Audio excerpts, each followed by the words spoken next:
हाँ बिल्कुल मरे हुए हैं। संत तो मरा हुआ होता, पिंडदान हो जाता है, लेकिन फिर भी समाज को जगा रहे हैं, खुद शमशान घूम रहे हैं।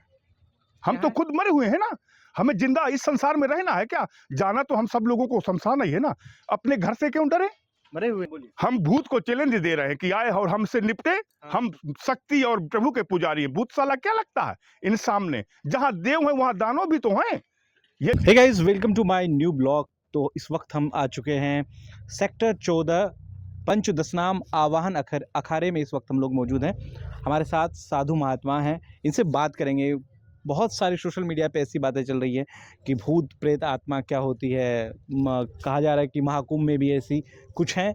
तो इस विषय पर खास बातचीत करने के लिए हम लोग आए हुए हैं। आप पेशे से नागा साधु अघोरी हैं जी। कितने साल से आप इस मतलब साधु बने हुए हैं? हम 2007 से साधु बने हुए हैं। 2007 से साधु 18 साल हो गए। 18 साल आपको हो गए? जी। अच्छा, तो आप शमशान कभी गए हैं? आप जैसा कि कहते हैं जी कि जी नागा जी जी साधु भी हैं, तो आप शमशान कभी गए हैं? जी, जाते हैं। शमशान तो जाना पड़ता है। तो कितने बार गए हैं आप? कितने बार गए हैं शमशान? कई बार। अच्छा, जी कई बार आप गए हैं शमशान? भाई, हमारी जो देवी है जिसके हम इष्ट करते हैं, माँ पीतम्बरा, जिसे बगलामुखी कहते हैं, अच्छा, वो सौवाहिनी है। वो सौवाहिनी है, मसान वासिनी है। वो मसान में ही उनका वास है। इसलिए हम लोगों को उनको आराध्य करने के लिए जाना पड़ता है। दतिया की बात कर रहे हैं? पीतम्बरा दतिया, नरखेड़ा, एमपी उज्जैन के पास नरखेड़ा है, जहाँ कहते हैं कि पांडवों ने वहाँ आराधना की थी माँ की। तो अभी सोशल मीडिया पे बहुत सारे ऐसे साधु संत हैं जो कहते हैं कि हम शमशान जाते हैं, हम शव को खाते हैं, मुर्दों को खाते हैं। देखिए, ये हो सकता है उन्होंने ऐसा किया हो, लेकिन मेरे हिसाब से ऐसा तो नागा साधु नहीं करते, क्योंकि नागाओं की एक परंपरा होती है। नागाओं का पिंडदान होता है, बिजिया हवन होता है। जब बिजिया हवन होता है तो उनका पिंडदान जिंदे में ही हो जाता है। वो समाज के लिए जीते हैं, परिवार के लिए खत्म हो जाते हैं, नष्ट हो जाते हैं। समाज का ही सुधार उनके जीवन का एक मूल उद्देश्य बनता है। वही उनका मूल उद्देश्य। तो अघोरी होता क्या है? अघोरी तो कहते हैं कि हम तो हड्डी भी चबा जाते हैं। कई सारे वीडियो देखिए, औघड़नाथ भोलेनाथ को कहा गया है, वो एक परंपरा है। जैसे हमारे कीनाराम जी हुए थे बनारस में, ये एक परंपरा है साधना अघोरी की। लेकिन वास्तविकता तो सात्विकता दुर्गा के ही सारे रूप हैं। काली हो, भैरव हो, ये आदिशक्ति के ही रूप हैं।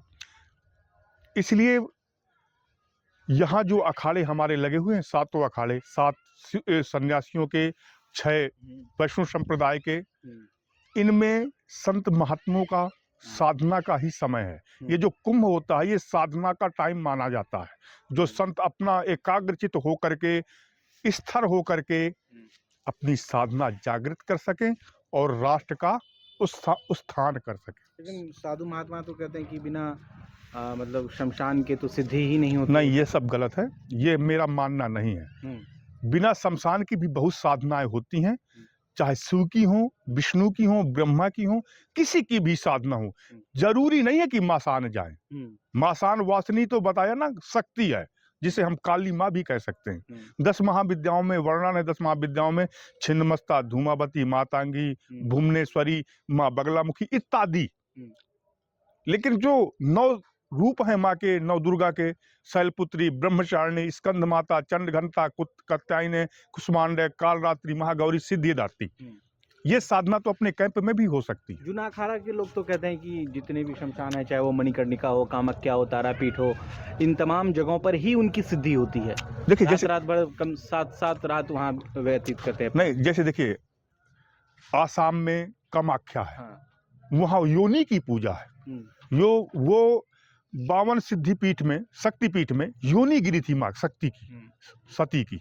इसलिए वहाँ साधना करने महात्मा लोग जाते हैं। जैसे जूना आवाहन, हम श्री पंचदशनाम आवाहन अखाड़े के महात्मा। तो आवाहन जूना तो सब भाई है, आपस में एक ही। तो अघोरी है, सब में अघोरी। अघोरी 7 अखाड़े में रहते हैं। अघोर होना कोई भेष नहीं है। अघोर एक परंपरा है, साधना है, जिसको जितनी फलीभूत हो गई।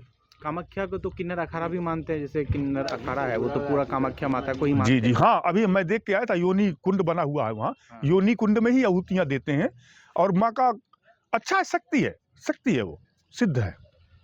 हम भय से जितनी दूर रहते हैं हमें भय प्रतीत होता है, जब हम भय के सामने आ जाते हैं तो हमें भय खत्म हो जाता है। माँ, जैसे हम अभी कामाख्या माँ को कह रहे हैं, माँ कभी अपने बच्चे की जान नहीं लेती। जैसे जो ख्वाब फैलाते हैं कि ये हो जाता है साधना में, वो हो जाता है, हम उन्हें सिद्ध ना करें, उनकी कृपा पाने की कोशिश करें, माँ अपने बच्चे को जरूर कृपा लुटाएगी। को नहीं, एक समय आता है जब ये लोग अपना रास्ता मार्ग छेड़ते हैं। कई बार हमें भी ऐसा प्रतीत हुआ है कि प्रेत भी है, भूत भी है, कई बार ऐसा प्रतीत हुआ, लेकिन इसका कोई स्वरूप थोड़ी है जो हम देख सकें कि ये भूत खड़ा हुआ। भूत और प्रेत का कोई स्वरूप नहीं है, हवा है। हवा क्या है? हवा ही है जो डराती है, भयभीत करती है। जो भूत उसे कहते हैं जो आत्मा भटकाव होती है, 13 दिन भटकाव होता है। जो मनुष्य मर जाता है, जो आत्माएं 13 दिन भटकती हैं, वही जब भटकाव में मनुष्य को घेर लेती है, उसी को भूत और प्रेत कहते हैं। पला है कभी आपका? देखा हाँ, है? कई बार पड़ा है, कई बार पड़ा है। उसमें रोशनी दिखती है, वो मनुष्य को भयभीत करती है।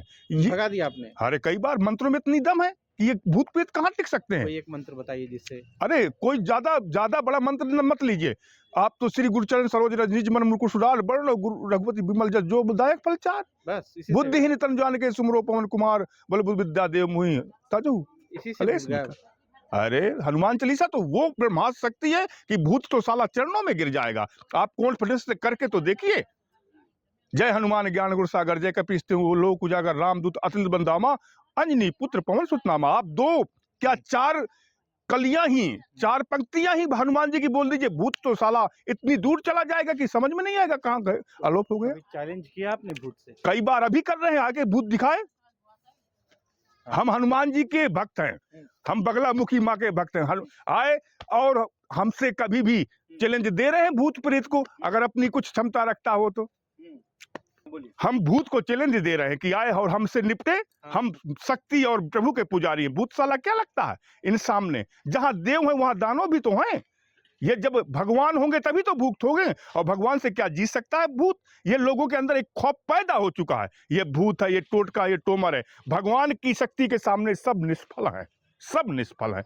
और मैं समाज को ये संदेश देना चाहता हूं कि भूत प्रेत का खौफ छोड़ करके सिर्फ परमात्मा की चरणों में मन लगाए, कहीं कुछ होने वाला नहीं है। शमशान में कितने दिन तक रुके हैं आप? 2 3 दिन उज्जैन में रुका हूं मैं, लेकिन कुछ प्रतीत नहीं हुआ। नहीं जी, डर नहीं? अरे कहे का डर, हम खुद शमशान घूम रहे हैं। हम तो खुद मरे हुए हैं ना, हमें जिंदा इस संसार में रहना है क्या? जाना तो हम सब लोगों को शमशान ही है ना, अपने घर से क्यों डरे? मरे हुए हैं आप? हाँ बिल्कुल मरे हुए हैं। संत तो मरा हुआ होता, पिंडदान हो जाता है, लेकिन फिर भी समाज को जगा रहे हैं। सुना है कि महाकुंभ में भी भूत आत्मा घूमती है। भूत की औकात नहीं है इस महाकुंभ में आने की। अगर भूत की कोई औकात है तो हमारे महाकुंभ में आकर देखे, साले दूर रहना, नहीं तो यहीं इसकी गलंत हो जाती है। भूत को इतनी दूर चला जाएगा कि योनि होने के लिए भी, इसे जीव होने के लिए भी तरसना पड़ेगा। ये संतों का चैलेंज है, 10 नामी सन्यासियों का चैलेंज है। हर हर महादेव, हर हर महादेव।